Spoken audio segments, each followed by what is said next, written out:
Hi welcome to Indrajeet study point. और हम पढ़ रहे थे युगों का दौर, क्लास 8 चैप्टर नंबर 4 हिंदी, जिसमें हमें पढ़ना है संस्कृत भाषा की जीवंतता और अस्तित्व। इसमें हम जानेंगे कि संस्कृत भाषा की अस्तित्व क्या थी और जीवंतता क्या थी। ठीक है, अगर आपने पहले की वीडियो नहीं देखा है तो डिस्क्रिप्शन में लिंक दिए गए हैं, आप जाओ क्लिक करो और देख सकते हो।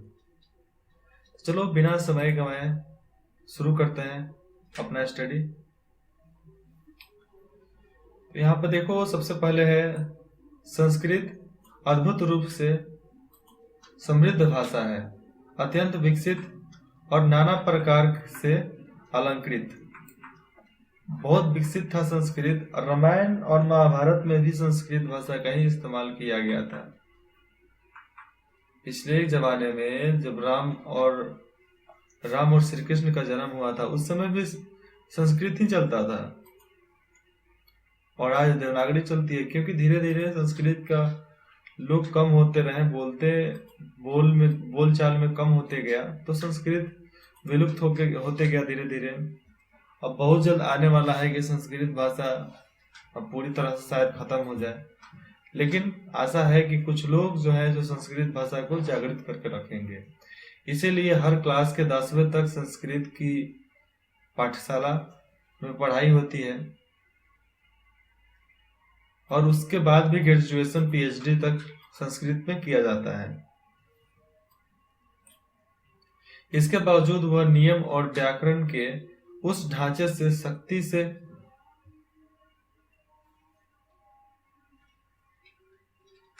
जकड़ी है जिसका निर्माण 2600 वर्ष पहले पाणिनि ने किया था। पाणिनि एक ऋषि थे, कवि राइटर थे, उन्होंने किया था। इसका प्रसार हुआ, संपन्न हुआ, मतलब लिखा गया, संपूर्ण हुआ, भरी पूरी और अलंकृत हुई और इसने अपने मूल्य को नहीं छोड़ा। संस्कृत ने अपने मूल्य को कभी नहीं छोड़ा, इसलिए हम आज भी संस्कृत को जानते हैं, संस्कृत बोलते हैं। अहम पठामि त्वं गच्छामि। आप लोगों ने 8 क्लास में हो तो संस्कृत तो पढ़े ही होंगे। संस्कृत साहित्य के पतन के काल में भाषा ने अपनी कुछ शक्ति और शैली की सादगी खो दी, और संस्कृत साहित्य के पतन जब होने लगा तो उस काल में भाषा अपनी कुछ शक्ति खो गया, शैली मतलब डिसिप्लिन धीरे धीरे खत्म होते गया, कम होते गया। इसी तरह संस्कृत का पतन चालू हो गया। सर विलियम जोन्स ने 1784 में कहा था, संस्कृत भाषा चाहे जितनी पुरानी हो, उसकी बनावट अद्भुत है। यूनानी भाषा के मुकाबले यह अधिक पूर्ण है। लातीनी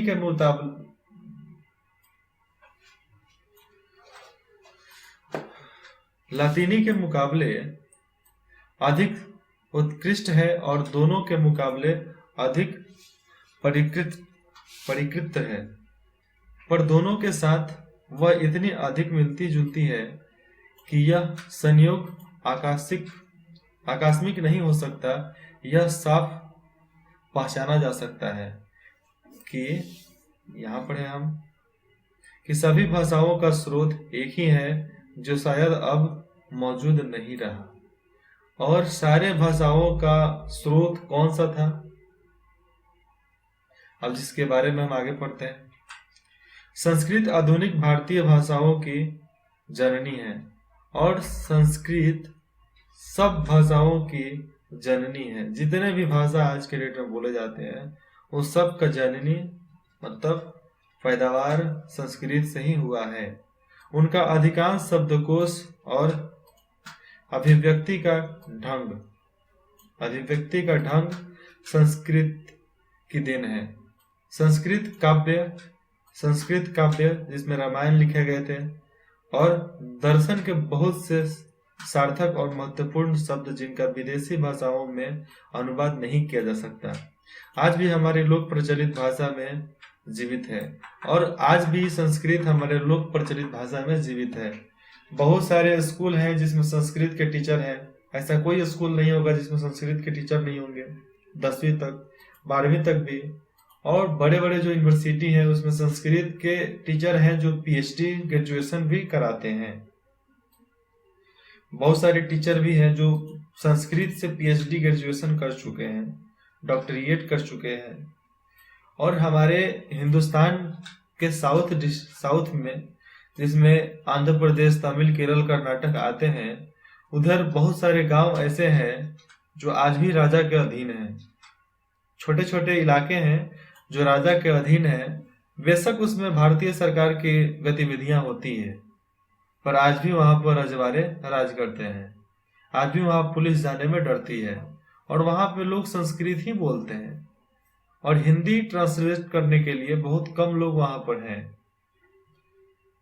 और वो ऐसे ऐसे रजवाड़े हैं जिनको तो हिंदी बोलने भी नहीं आता है, वो संस्कृत और तेलुगु तमिल में ही 3 भाषा ही बोलते हैं। उसके बाद हमारा दूसरा टॉपिक है दक्षिण पूर्व एशिया में भारतीय उपनिवेश और संस्कृति।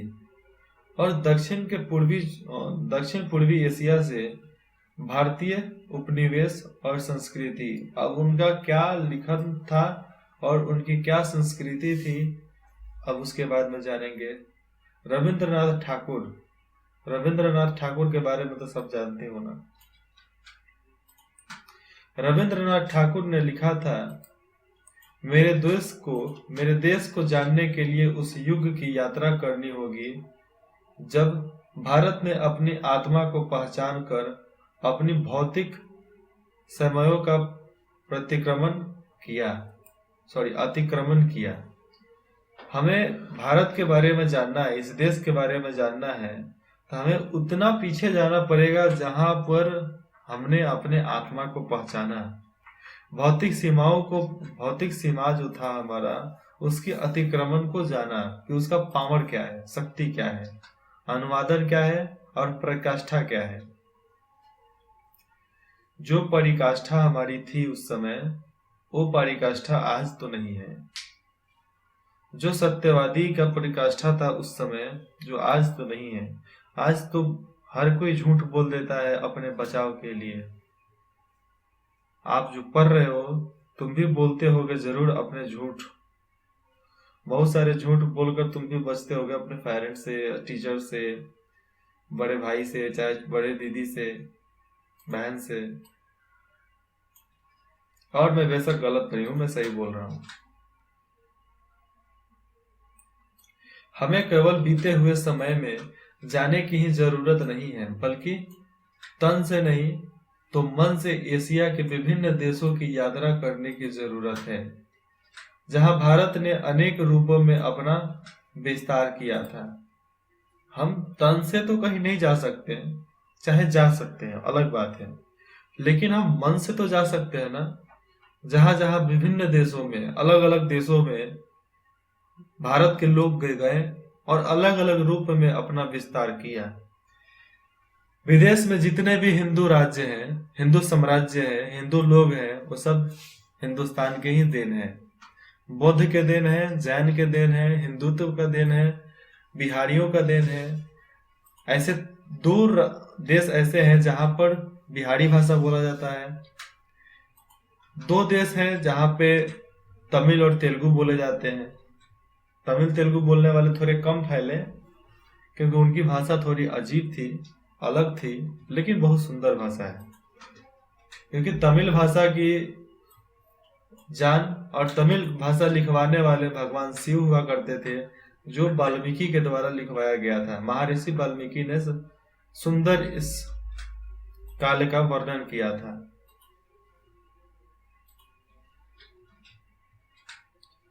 मैं ये कंफर्म नहीं हूं कि वाल्मीकि द्वारा ही लिखा गया, लेकिन ये मुझे पता है कि शंकर भगवान के द्वारा ही तमिल भाषा का प्रचार हुआ है।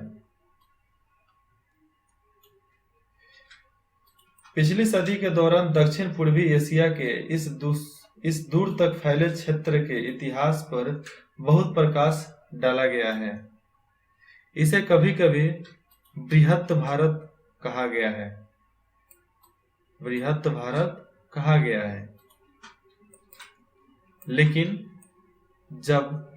अब भी बहुत सी कड़ियां नहीं मिलती।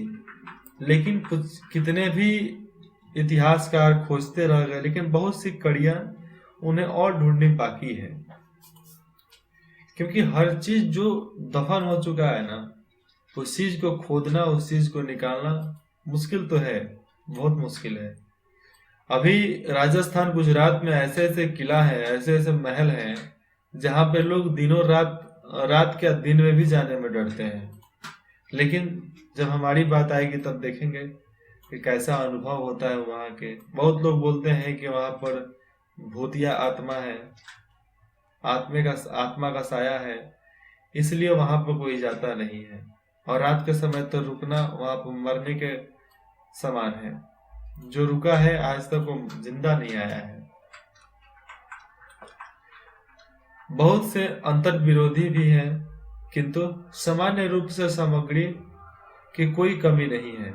भारतीय पुस्तकों के हवाले मिलते हैं, अरब यात्रियों के लिखे हुए वृतांत, और भारत के हवाले जब वो चीज मिलते हैं जो अरब यात्री लिख कर छोड़ गए हैं अपने पीछे। कि यात्रा करने वाले हर कोई अपना एक डाटा बनाकर, एक लेख बनाकर लिख कर छोड़ता था डायरी, कि हमारे आने वाले भविष्य में इस लेख का इस्तेमाल देश दुनिया के बारे में जानने के लिए किया जाए।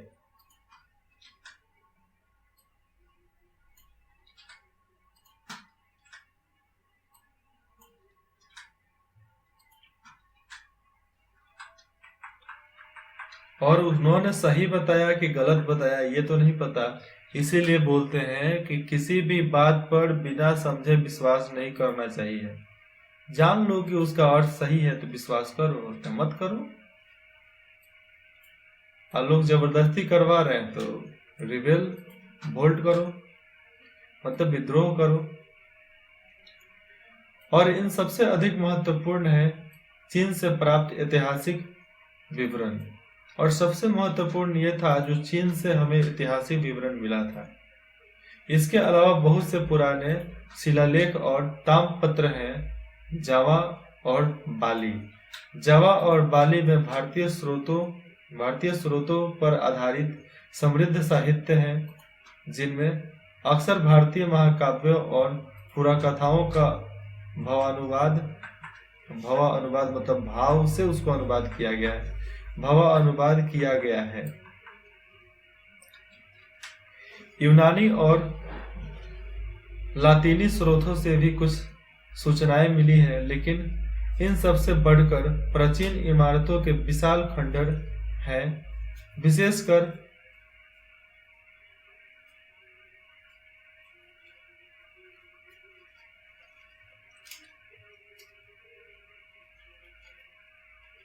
अंगकोर और बोरोबुदुर में।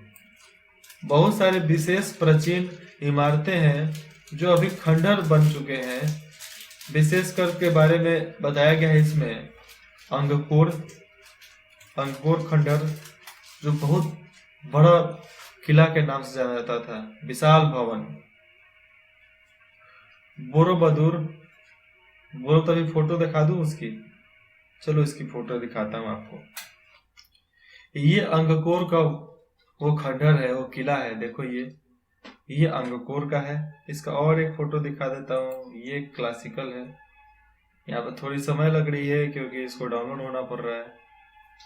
ये है किला, दिखा? देखो कितना भयानक खंडर है ये। अकेले भेज दिया है ना, जाओगे नहीं डर के मारे। और एक ये देखो, नजदीक से लिया गया उसका फोटो, मतलब एक इंसान उसके अंदर जाता है तो कितनी चुकी दिखता है। और ये एक और दिखा देते हैं, जहाँ पर देखो ये बौद्ध लोग वहां पर ही रहते थे, अंगकोर में। अब अंगकोर के बाद दिखा देता हूँ बोरोबुदुर। तो ये अंगकोर को देख लेने के बाद ये देखो बोरोबुदुर का खंडर। ये बोरोबुदुर का खंडर है, कितना इमेजिंग है ना। बहुत ज़्यादा नायाब है। ये देखो, मैं एक और फोटो दिखाता हूँ इसकी। थोड़ी सी डाउनलोड होने में वक्त लग रही है, लेकिन बहुत जल्दी शो हो जाएगा। तो ये उसका किला है जो आज के डेट में खंडर हो चुका है। और ये दूसरा है, देखो कितना फंटास्टिक दिख रहा है। दिखा कि नहीं दिखा? ये देखो, ये किला कितना खंडर झकास है ना। मतलब एक तरह से ये भूल भुलैया का जैसा है। देखो, एक रास्ता जा रहा है सीधे और फिर इधर उधर भाग रहा है, नहीं है? वैसा ही कुछ है। ठीक है। उसके बाद ये नजदीक से एक और दिखा देता हूँ, ये सिस्टम। चलो उसके बाद फिर से अपने पढ़ाई पे बैक करते हैं। इमारतों के विशाल खंडर और विशेषकर अंगकोर और बोरोबुदुर मैंने दिखा दिया। उसके बाद है ईसा की पहली शताब्दी से लगभग 900 ईस्वी तक उपनिवेशीकरण की 4 प्रमुख लहरें दिखाई पड़ती हैं। उपनिवेशीकरण के 4 प्रमुख लहरें दिखाई देती हैं। इनके बीच बीच में पूरब की ओर जाने वाले लोगों का सिलसिला अवश्य रहा होगा, और उसके बीच में पूरब के तरफ लोग अवश्य जाते होंगे। इन साहसिक अभियानों की सबसे विशिष्ट बात यह थी कि इनका आयोजन स्पष्टतः राज्य द्वारा किया जाता था, और ये जो भी जाते थे, कौन जाते थे?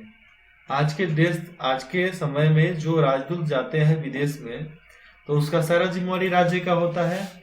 तो उस समय भी जो भी लोग पूरब जाते थे जानने के लिए, खोजने के लिए, उन सब के बारे में राज्य के द्वारा नेतृत्व और हर चीज मुहैया कराया जाता था, दिया जाता था कि वो लोग वहां पे जाएं और दूर दूर तक फैले और वहां की खोज करें और उसके बारे में बताएं।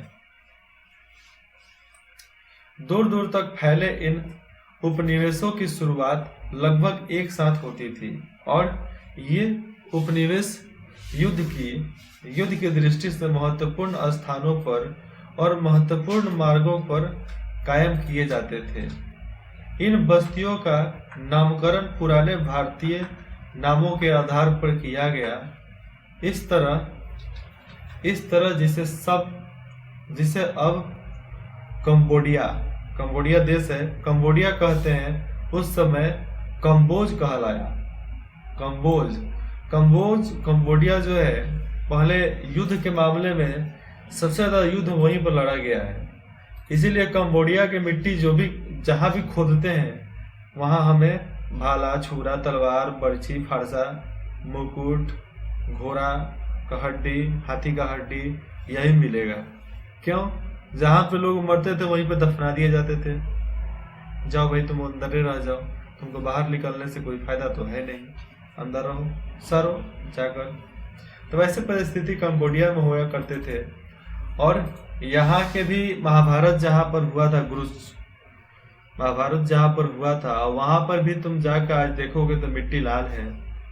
बोला जाता था कि आज भी वहां का इतिहास बोला जाता है कि कौरवों और पांडवों के लड़ाई के बाद ही कुरुक्षेत्र जो था लाल है। और आज भी वहां से हड्डियां, शिलान्यास, भाला, बर्छी, तीर, तलवार, धनुष, बाण सब मिल जाते हैं। जावा स्पष्ट रूप से यवद्वीप या जौ का टापू है। यवद्वीप या जौ का टापू है। जौ एक गेहूं जैसा ही होता है, उसका टापू हो, चाहे उसका कोई नाम भी हो सकता है। यह आज भी एक अन्य विशेष का नाम है। प्राचीन पुस्तकों में आए हुए नामों का संबंध भी प्रायः खनिज खाने की चीज है। ये स्पष्ट रूप से जौ खनिज, धातु या किसी उद्योग या खेती की पैदावार से होता है। इस नामकरण से खुद ध्यान व्यापार की ओर जाता है, और इस नाम से सीधा ध्यान कहाँ जाता है? व्यापार की तरफ। और पहले के जो छोटे छोटे टापू होते थे ना, वहां पे लोग क्या, वहां पे मिलेंगे क्या? जंगली जानवर। जंगली जानवर में क्या मिलेंगे? मगरमच्छ। और जंगली पानी वाले शेर, पानी वाले जानवर वहां पर अधिकतर देखने को मिल जाते थे। इसलिए बहुत सारे टापू ऐसे थे जहां पे लोग जाना नहीं चाहते थे डर के मारे।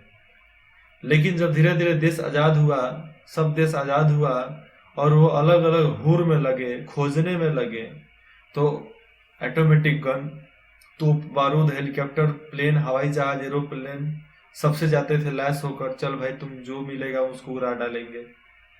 आज भी एक टापू ऐसा है जहां पर इतना रिसर्च किया गया सांपों पे कि आज वो पूरा टापू सांपों से ही भरा गया है। उस टापू पर पैर रखो तो समझ लो कि जिंदा वापस तो नहीं आ सकते। वहां पर छोटे से छोटे, बड़ा से बड़ा सांप भी है, और इतना बड़ा इन्फेक्टेड है वो एरिया, इसलिए वहां पर कोई जाना पसंद नहीं करता, क्योंकि सांस लेने में दिक्कत हो जाती है। बहुत सारे वायरस है वहां पे जो हमारे ही मिस्टेक के कारण वहां पर फैल गए थे, इसलिए उस टापू को हमेशा के लिए सील कर दिया गया है। ऐसे टापू के बारे में गूगल करो, नहीं तो बोलो मैं बता दूं अभी। यह व्यापार ईसा पूर्व 3री और 2री शताब्दी में धीरे धीरे बढ़ गया, और ये खनिज, धातु और उद्योग, खेती, पैदावार का व्यापार जो था, ये 3री और 2री शताब्दी में बढ़ गया, क्योंकि लोगों को जरूरत थी लाने और ले जाने की। जो ज्यादा बोएगा उसे क्या करेगा? सराएगा थोड़ी, सरने गलने के लिए थोड़ी छोड़ देगा, उसको बेचेगा ना अपने फायदे के लिए।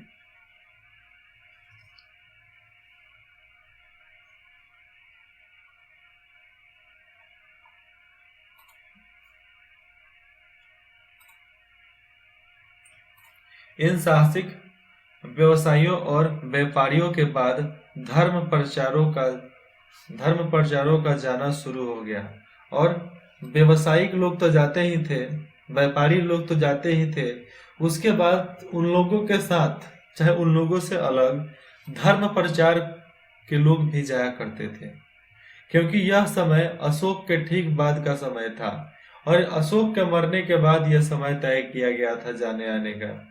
अशोक जब जिंदा था उस समय खनिज और धातु का ही व्यापार होता था, लेकिन धर्म प्रचार अशोक के मरने के बाद ही हुआ है। अशोक भी हिंदुस्तान से लेकर मध्य एशिया तक जितने भी देश थे, वहां पर बौद्ध जाति और अलग अलग हिंदू जाति के, मतलब वैदिक समूह का प्रचार बहुत जोर शोर से करवाया है। संस्कृत की प्राचीन कथाओं से या यूनानी और अरबी दोनों में प्रायतः वृत्तांत से पता लगता है कि भारत और सुदूर पूर्व के देशों के बीच कम से कम ईसा की पहली शताब्दी में नियमित समुद्री व्यापार होता था। और बहुत सारे कथाओं, चाहे यूनानियों का हो चाहे संस्कृत कथा हो, संस्कृत में तो हिंदुस्तानी कथा हो जाएंगे, वैसे वैसे वृतांक हैं। जैसे बताया जाता है भारत और सुदूर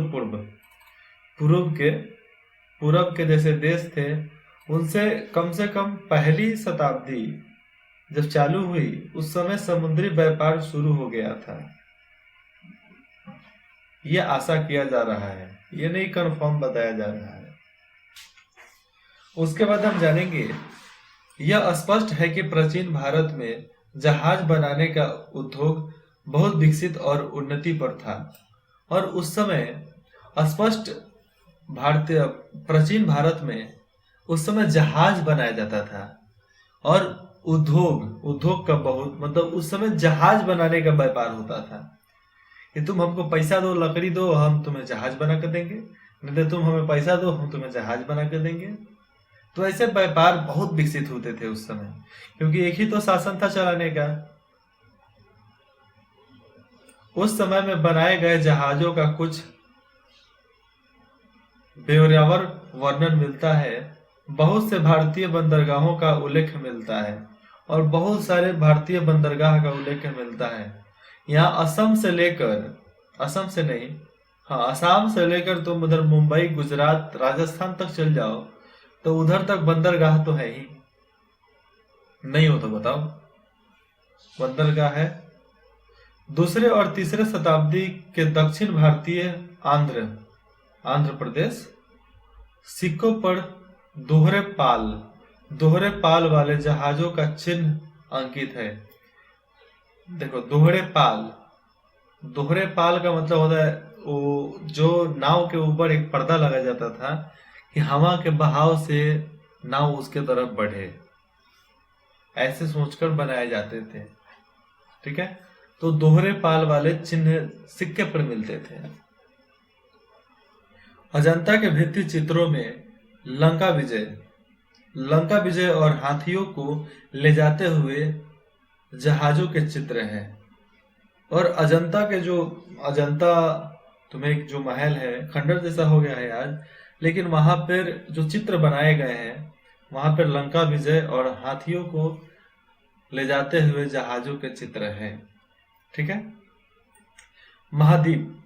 महाद्वीप के देशों बर्मा। ठीक है, महाद्वीप के देशों बर्मा, श्याम और हिंदू चीन पर चीन का प्रभाव अधिक था। टापू और मल्ल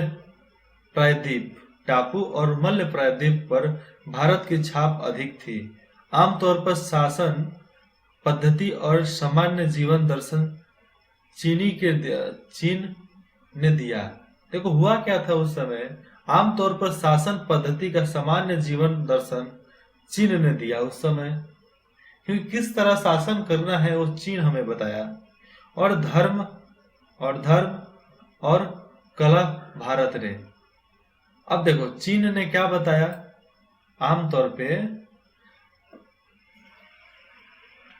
भारत का छाप तो हर जगह था, लेकिन आमतौर पे शासन पद्धति और सामान्य जीवन दर्शन चीन ने दिया और धर्म कला भारत ने दिया। इसीलिए शासन के मामले में देखो आज चीन कितना आगे है। एक रोड बनाना है, वहां पर मंदिर आ जाएगा तो कोई भी चीनी उसको रोक नहीं सकता, लेकिन हिंदुस्तान में तुरंत परिदर्शन हो जाएगा, मतलब तुरंत लोग विरोध में खड़े हो जाएंगे और क्या बोलेंगे, जय और विजय, जय विजय। अब देखो, कोई भी गवर्नमेंट तो गवर्नमेंट का नाम लेकर हाय हाय हाय हाय, ये गलत है, सरकार हमें आजाद करो, ऐसे नीति है जहां पे, तो वहां पर कैसे विकास हो सकता है। धर्म से किसी का विकास हुआ है? नहीं हुआ है। कला से हुआ है। कला के कारण देश की इकोनॉमी बढ़ी है, देश की प्राचीनतम बढ़ा है। इन भारतीय उपनिवेशों का इतिहास करीबन 1300